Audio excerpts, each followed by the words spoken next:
નમસ્કાર મિત્રો, વિડીયોમાં તમારું સ્વાગત છે। જી હા મિત્રો, અત્યારે હાલ મોટા અને મહત્વના સમાચાર સામે આવી રહ્યા છે। તો મિત્રો, સમાચારમાં વાત કરીએ તો રાજકોટમાં સગીરા સાથે દુષ્કર્મના મામલે બી ડિવિઝન પોલીસે આરોપીની ધરપકડ કરી છે।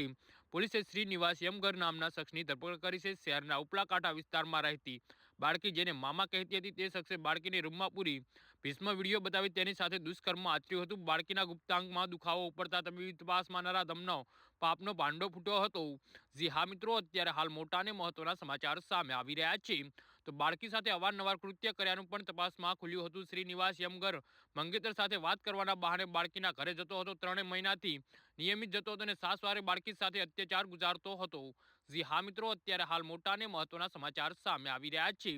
ફૂલ જેવી બાળકી સાથે શ્રીનિવાસે હેવાનિયત આચર્યાનો ભાંડો ફૂટતા પોલીસે તેની ધરપકડ કરી છે અને પૂછપરછ કરતા તેને કબૂલ્યું હતું કે તેની સગાઈ તૂટી ગઈ હતી, પરંતુ આ વાત બાળકીના પરિજનોને કહી નહોતી અને મંગેતર સાથે વાતના બહાને બાળકીના ઘરે જઈ તેની સાથે બળજબરી કરતો હતો। જી હા મિત્રો, તો આના વિશે તમારું શું કહેવું છે તો નીચે મારી કોમેન્ટ બોક્સમાં જરૂરથી જણાવજો અને મારી યુટ્યુબ ચેનલને સબસ્ક્રાઇબ કરવાની ભૂલતા નહીં। વિડીયો પૂરો જોવા બદલ તમારો ખૂબ ખૂબ આભાર।